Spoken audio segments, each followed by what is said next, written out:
जय जगन्नाथ दर्शक बंधु आज प्रथम प्रश्न केउं स्थान को ओडिशार जालियानावाला बाग कहा जाए। Option A Eram, option B Khordha, option C Puri, option D Baleshwar.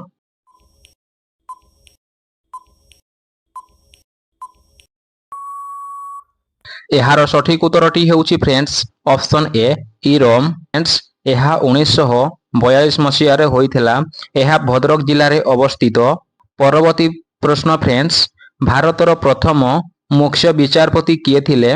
Option A M Patnaik, option B Harilal J Kania, option C Vijay Kumar Mukherjee, option D Ranjan Gogoi.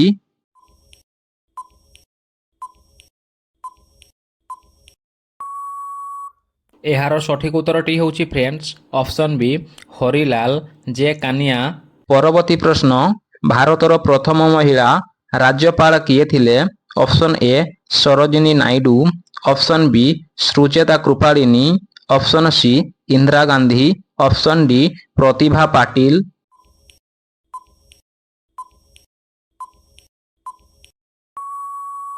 एहार सठिक उत्तरटी हेउछि ऑप्शन ए सरोजिनी नायडू। से उत्तर प्रदेश रो राज्यपाल होइथिले।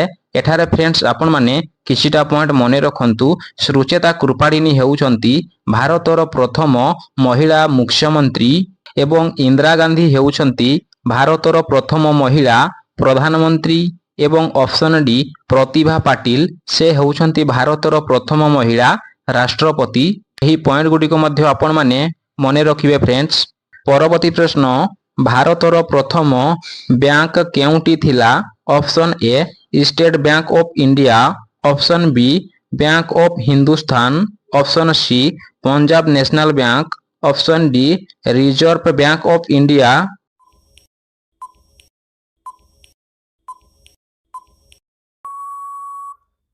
एहार सठिक उत्तरटी हेउछि option B Bank of Hindustan. एही बैंक 1770 मसीह रे स्थापित होइथिला। फ्रेंड्स एही बैंक रो मुख्यालय थिला कलिकता। एहाकु भी मध्य आपण माने मने रखिबे फ्रेंड्स। परवर्ती प्रश्न केबे हीराकुद बंध निर्माण आरंभ होइथिला।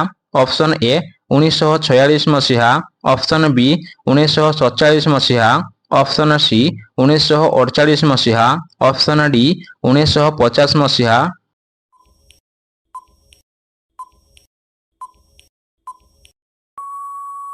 सठिक उत्तरटी हेउछि फ्रेंड्स ऑप्शन ए 1946 मसीह रे।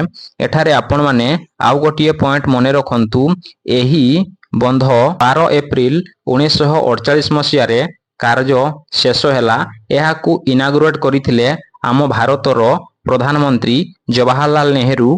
परवर्ती प्रश्न केबे ओडिया साहित्य एकाडेमी प्रतिष्ठा होइथिला।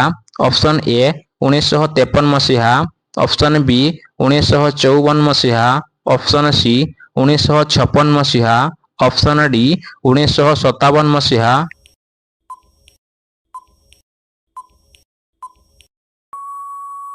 एहार सठिक उत्तरटी हेउछि फ्रेंड्स ऑप्शन डी 1957 मसीहा। परवर्ती प्रश्न प्रसिद्ध वृंदावन गार्डन केउठारे अवस्थित। Option A Delhi, option B Karnataka, option C Odisha, option D Punjab.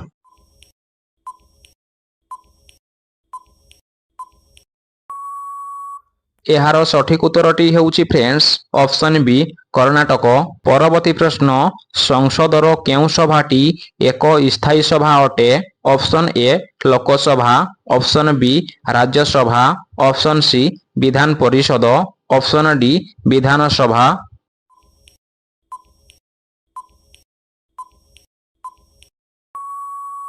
एहार सठिक उत्तरटी हेउछि ऑप्शन बी राज्यसभा। फ्रेंड्स एठारे आपण माने मने रखंतु संसद रे दुईटी सभा अछि। गोटे हेउछि लोकसभा एवं अन्यटी हेउछि राज्यसभा। राज्यसभा हेउछि उच्च सदन एवं लोकसभा हेउछि निम्न सदन। राज्यसभा रो सदस्य मानकर कार्यकाल होउछि 6 वर्ष एवं लोकसभार सदस्य मानकर कार्यकाल होउछि 5 वर्ष। एही पॉइंट गुडी को मध्य आपण माने मने रखिबे फ्रेंड्स। परवर्ती प्रश्न अग्नि निर्वापक यंत्र रु केउं गैस निर्गत होइथाए। ऑप्शन ए अंगारकाम्ल, ऑप्शन बी अम्लजान, ऑप्शन सी जबक्षारजान, ऑप्शन डी उद्दजान।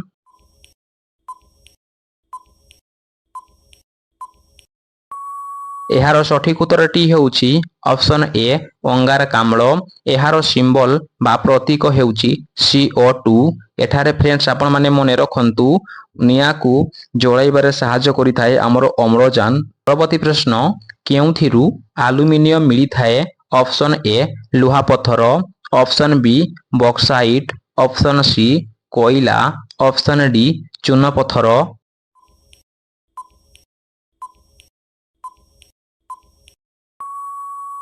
ଏହାର ସଠିକ ଉତ୍ତରଟି ହେଉଛି ବକ୍ସାଇଟ୍। ଏଠାରେ ଆପଣମାନେ ମନେ ରଖନ୍ତୁ ଆମର ଯେଉଁ ଲୁହା ବାହାରୁଛି ତାର ମୂଳ ପିଣ୍ଡ ବା ଧାତୁଟି ହେଉଛି କ୍ରୋମାଇଟ୍, ହେମାଟାଇଟ୍, ମାଗ୍ନେଟାଇଟ୍ ଇତ୍ୟାଦି। ପରବର୍ତ୍ତୀ ପ୍ରଶ୍ନ, କେଉଁ ରାଜ୍ୟ ବିହୁ ନୃତ୍ୟ ପାଇଁ ପ୍ରସିଦ୍ଧ? Option A Mizoram, option B Assam, option C Manipur, option D Nagaland.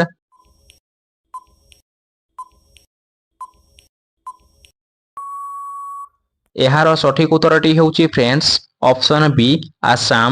Friends ଏଠାରେ ଆଉ କିଛିଟା ପଏଣ୍ଟ ଆପଣମାନେ ମନେ ରଖନ୍ତୁ। ଆସାମରେ ମଧ୍ୟ ସାତ୍ରିଆ ନୃତ୍ୟ ଫେମସ୍ ଅଛି ଏବଂ ମିଜୋରାମରେ ଏକ ପ୍ରକାର ଡ୍ୟାନ୍ସ କରାଯାଏ ଯେଉଁଟାକି ଆମର ବାମ୍ବୋ ଡ୍ୟାନ୍ସ ବା ବାଉଁଶ ଡ୍ୟାନ୍ସ ମଧ୍ୟ କୁହାଯାଏ। ମଣିପୁରର ପ୍ରସିଦ୍ଧ ନୃତ୍ୟର ନାଁ ହେଉଛି ମଣିପୁରୀ। ପରବର୍ତ୍ତୀ ପ୍ରଶ୍ନ, ଓଡ଼ିଶାର କେଉଁଠାରେ ଉଭୟ ସିମେଣ୍ଟ ଓ ଚିନି କଳ ଅଛି? Option A Bargarh, option B Rajgangpur, option C Rayagada, option D Aska.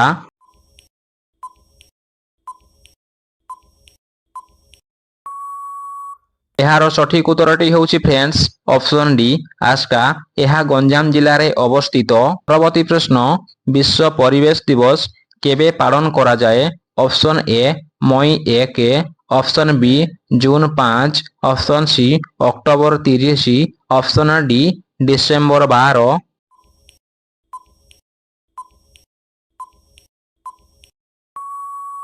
ଏହାର ସଠିକ ଉତ୍ତରଟି ହେଉଛି ଫ୍ରେଣ୍ଡସ୍ ଅପସନ ବି ଜୁନ 5। ପରବର୍ତ୍ତୀ ପ୍ରଶ୍ନ, ଝରକଲମ କିଏ ଉଦ୍ଭାବନ କରିଥିଲେ? Option A John Loud, option B Waterman, option C Edison, option D Perkins.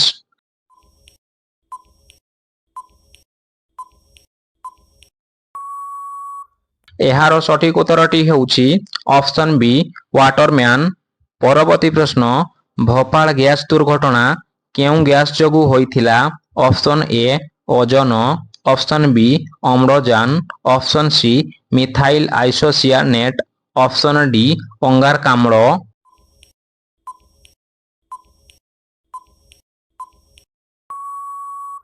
ଏହାର ସଠିକ ଉତ୍ତରଟି ହେଉଛି option C methyl isocyanate. Friends ଏହା ମଧ୍ୟପ୍ରଦେଶରେ ଅବସ୍ଥିତ। ଆପଣମାନେ ଏଠାରେ ଆଉ କିଛିଟା ପଏଣ୍ଟ ମନେ ରଖନ୍ତୁ।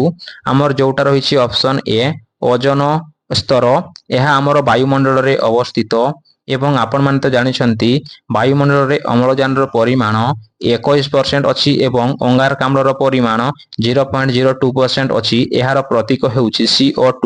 ପରବର୍ତ୍ତୀ ପ୍ରଶ୍ନ, ମନୁଷ୍ୟ ଶରୀରର ସାଧାରଣ ତାପମାତ୍ରା କେତେ?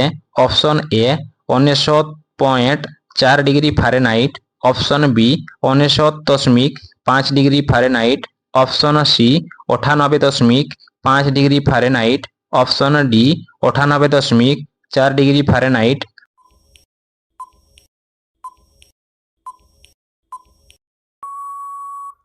ଏହାର ସଠିକ ଉତ୍ତରଟି ହେଉଛି friends option D 98.4 degree Fahrenheit. ଯଦି ଆପଣଙ୍କୁ ଏହା ସେଲସିୟସରେ ପଚାରିଥାନ୍ତା ତାହେଲେ ତାର ଉତ୍ତରଟି ହେଇଥାନ୍ତା 37 ଡିଗ୍ରୀ ସେଲସିୟସ୍। ଏହାକୁ ବି ଆପଣମାନେ ମନେ ରଖିବେ। ପରବର୍ତ୍ତୀ ପ୍ରଶ୍ନ, ଜ୍ୱର ମାପକ ଯନ୍ତ୍ରକୁ କ'ଣ କୁହାଯାଏ?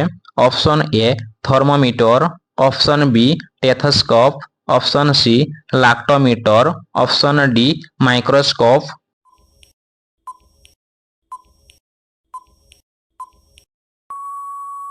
ଏହାର ସଠିକ ଉତ୍ତରଟି ହେଉଛି ଅପସନ ଏ ଥର୍ମୋମିଟର। ଫ୍ରେଣ୍ଡସ୍ ଆପଣମାନେ ଏଠାରେ ଆଉ କିଛିଟା ପଏଣ୍ଟକୁ ମଧ୍ୟ ଆପଣମାନେ ଜାଣି ନିଅନ୍ତୁ। ଆମର ଯେଉଁଟା ଅଛି ଅପସନ ବି ଟେଥୋସ୍କୋପ, ଏହାକୁ ଆମର ହୃଦୟର ଗତିକୁ ମାପିବା ପାଇଁ ବ୍ୟବହାର କରାଯାଏ ଏବଂ ଅପସନ ସି ଯୋଉଟା ଅଛି ଆମର ଲାକ୍ଟୋମିଟର ଏହାକୁ ଆମ କ୍ଷୀରର ସାନ୍ଦ୍ରତା ମାପିବା ପାଇଁ ବ୍ୟବହାର କରାଯାଏ ଯୋଉଟା ରହିଛି ଆମର ଅପସନ ଡି ଆମର ମାଇକ୍ରୋସ୍କୋପ ଏହାକୁ ବ୍ୟବହାର କରାଯାଏ ଛୋଟ ଛୋଟ ଜୀବ ବା ଅଣୁଜୀବ ମାନଙ୍କୁ ଯୋଉଗୁଡାକୁ ଖାଲି ଆଖିରେ ଦେଖାଯାନ୍ତି ନାହିଁ ସେହି ଜୀବ ଗୁଡାକୁ ଦେଖିବା ପାଇଁ ମାଇକ୍ରୋସ୍କୋପ ବ୍ୟବହାର କରାଯାଏ। ପରବର୍ତ୍ତୀ ପ୍ରଶ୍ନ ଫ୍ରେଣ୍ଡସ୍, ମୋଗଲ ସାମ୍ରାଜ୍ୟର ଶେଷ ସମ୍ରାଟ କିଏ ଥିଲେ? Option A Akbar, option B Shah Jahan, option C Bahadur Shah Zafar, option D Aurangzeb.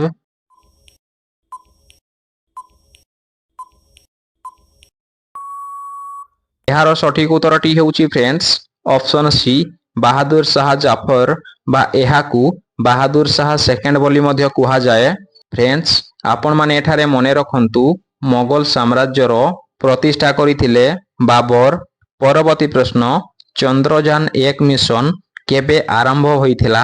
Option A 2008, option B 2014, option C 2019, option D 2004।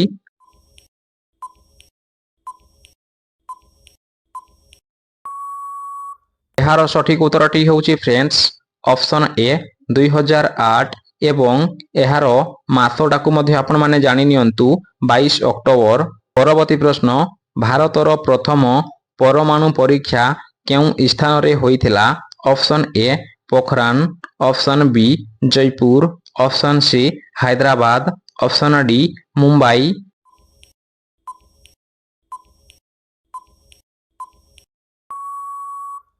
ଏହାର ସଠିକ ଉତ୍ତରଟି ହେଉଛି ଫ୍ରେଣ୍ଡସ୍ ଅପସନ ଏ ପୋଖରାନ। ଏହା ରାଜସ୍ଥାନରେ ଅବସ୍ଥିତ। ଏହା 1974 ମସିହାରେ ହୋଇଥିଲା। ପରବର୍ତ୍ତୀ ପ୍ରଶ୍ନ, ଭାରତର ସ୍ୱଚ୍ଛ ଭାରତ ଅଭିଯାନ କେବେ ଆରମ୍ଭ ହୋଇଥିଲା? ଅପସନ ଏ 2012, ଅପସନ ବି 2014, ଅପସନ ସି 2016, ଅପସନ ଡି 2018।